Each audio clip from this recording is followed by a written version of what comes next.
안녕하세요. 수프리 짬뽕 알뜰 세트입니다. 이번엔 잘 나가다가 순식간에 이미지 날아갔는데 나중에 법적으로는 문제없었다는 연예인들을 모아봤습니다. 그럼 한번 볼까요? 첫 번째는 유재한입니다.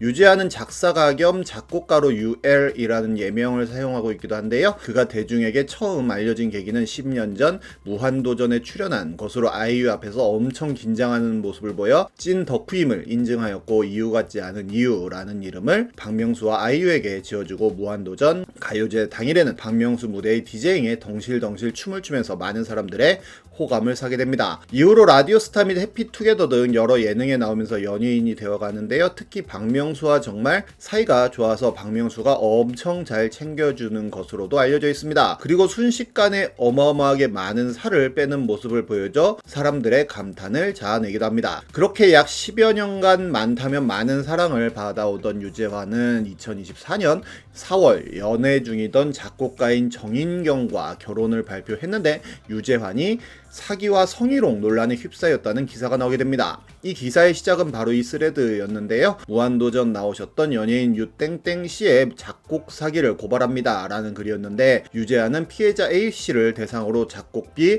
130만원을 사기친 후 곡을 못 준다는 말을 할 때마다 병원, 사고, 공황 등의 핑계를 대며 2년째 아무 곡도 주지 않았다고 합니다. 또한 급하게 밥을 먹을 돈이 없다는 등의 이유로 식비까지 빌려 A씨는 현재 총 153만원이라는 큰 금액을 돌려받지 못하는 상황이라고 하는데요. 게다가 글쓴이한테도 그랬듯이 A씨에게도 작곡을 핑계로 찝적대며 스킨십하는 상상을 했다는 식의 헛소리까지 남발했다는 폭로를 했는데 함께 첨부한 캡처 화면을 보면 유재한 씨에게 피해를 입은 A씨와 글쓴이의 대화 장면이 나왔습니다. A씨는 본인의 버킷리스트에 내가 작사한 노래가 있으면 좋겠다고 생각해서 무료 작곡을 한다는 스토리 보고 먼저 유재한에게 물어본 거라고 하는데요. 돈을 빌려준 건 밥값 정도라 아까운 건 없는데 작곡비라고 미리 선납 준 게 있다며 유재환이 선입금 제도라면서 재능 기부라 돈이 들어가는 곳만 들어간다는 명목으로 미리 130만원을 입금해달라고 했다고 합니다. 그렇게 유재한에게 곡을 언제 줄 수 있냐고 물어보면 어머니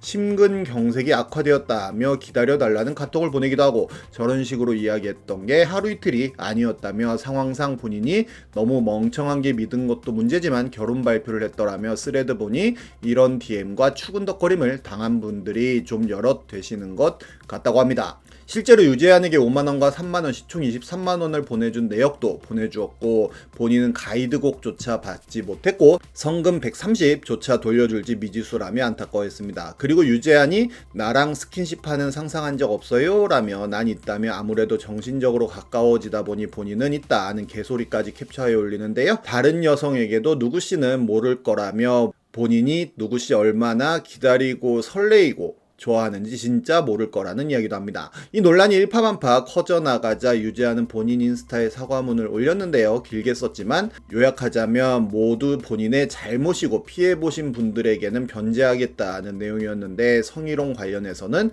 정말 억울하다며 사귈 만큼 가까웠고 그런 와중 오고 가고 대화가 19금이 있었던 것일 뿐이라는 해명도 합니다. 그리고 3차 사과문도 올렸는데 본인이 지금 인생의 마지막 기로에 서 있다는 불안한 이야기도 함께였는데요. 계속 성추행, 성희롱은 아니었다며 법적인 심판이 주어진다면 카톡 내용이 전부 있기에 법원에 제출하겠다는 이야기도 함께합니다. 그런데 며칠이 지나 이번엔 자립준비 청년들 상대로도 작곡비를 먹튀했다는 기사가 디스패치에서 나오는데요. 자립준비 청년은 보호시설에서 생활하다가 만 18세가 되면서 시설을 나와 홀로 서기를 해야 하는 청년들입니다. 자립준비 청년 4명이 정부 지원을 받아 문화 소외계층을 응원하는 음원 발매 프로젝트를 기획했는데 23년 5월에 각각 지방자치단체 지원금 500만원씩을 들고 노래 작곡 및 발매를 위해 유재한을 찾아갔다고 하는데요. 노래 3곡에 대한 작곡비와 쇼케이스 장소 대관비로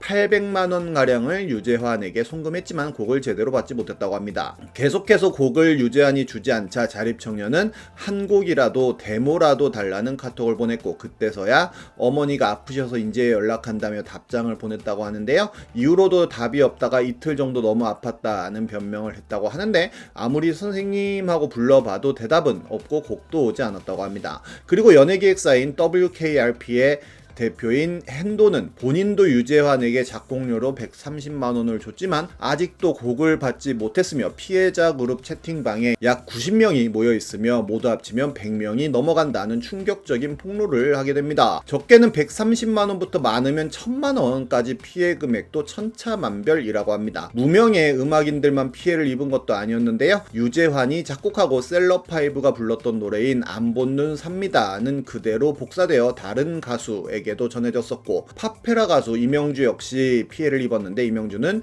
유재환에게 작곡을 의뢰해 2곡을 받았고, 유재환이 보낸 견적서에는 5곡에 해당하는 1100만 원이 찍혀 있었으며, 나중에 유재환은 나머지 곡값은 안 줘도 되니까 500만 원을 빌려달라는 요구를 하였고, 이명주는 어이가 없었지만 200만 원을 빌려주었다고도 합니다. 유재환은 카라큘라의 채널에 출연하여 코인을 하여 파산해서 돈이 없다는 이야기를 하는데요. 가진 돈이 4,000원 뿐이라고 하며 동정표를 얻으려고 했지만 입고 나온 셀린느 티셔츠만 79만 원짜리라서 더 논란이 되기도 합니다. 그런데 올해 2월 경찰 측에서는 고소건에 대해 무혐의 결정을 내렸다고 하는데요. 환불 처리는 시간이 걸리더라도 책임지고 하겠다는 글을 유재환은 인스타그램에 게시했는데, 130만 원을 100여 명에게 돌려주려면 최소 1억 3천이라는 돈이 있어야 하는데 다 변제가 가능할지 모르겠네요. 다음은 윤소나입니다. 윤소나는 우리나라와 일본에서 사랑을 받았던 배우로 배우 커리어를 쌓아갈 때는 아무런 안티도 없었는데요. 특히나 일본에서의 인기는 생각보다 많아서 꽤 많은 주연을 맡았다고도 합니다. 그런데 윤소나의 아들이 문제를 일으켰었는데요. 서울 숭이초등학교의 수련회에서 집단 폭행 사건이 일어났었는데 그 가해자 중 한 명이 윤소나의 아들로 밝혀지게 됩니다. 초등학교 3학년 남학생 4명이 같은 반 남학생을 발로 밟고 야구 방망이로 집단 폭행했던 아이들이 했다고는 믿을 수 없을 만큼 충격적인 사건이기도 했었는데요. 한 명은 피해자가 빠져나오지 못하게 담요로 피해자를 잡았고, 다른 2명은 야구 방망이와 나무 막대기로, 다른 한 명은 무릎과 발로 폭행했다고 합니다. 심지어 바나나 우유 모양 용기에 담긴 바디워시를 우유라며 마시라고도 했다고 합니다. 가해자로 지목된 초등학생들은 담요 위에서 뛰고 방망이로 친 건 맞지만 밑에 피해자가 있었던 건 몰랐다. 방망이는 야구 방망이가 플라스틱 재질의 스티로폼을 덧대서 치명적인 상처는 절대로 못 입히는 제품이라고 주장을 했었는데요. 하지만 담요는 홀겹이었고 피해자는 강한 충격을 입어야 생기는 부상인 횡문근융해증이 일어날 정도로 큰 피해를 입었었다고 합니다. 그런데 학교 측의 조사는 굉장히 지지부진했고, 심지어 야구 방망이를 휘두른 것으로 지목된 초등학생이 가해자 명단에서 빠지게 되는데요. 이 가해자는 금호 아시아나그룹 박삼구 회장의 손자로 알려졌으며 윤소나의 아들도 이 명단에서 빠져 큰 논란이 됩니다. 그러자 윤소나의 소속사에서는 발빠르게 입장문을 냈는데, 이 사건은 무차별적 집단폭력이 아니라 방에서 이불 등으로 친구들끼리 장난을 치던 상황이었고 여러 겹의 이불로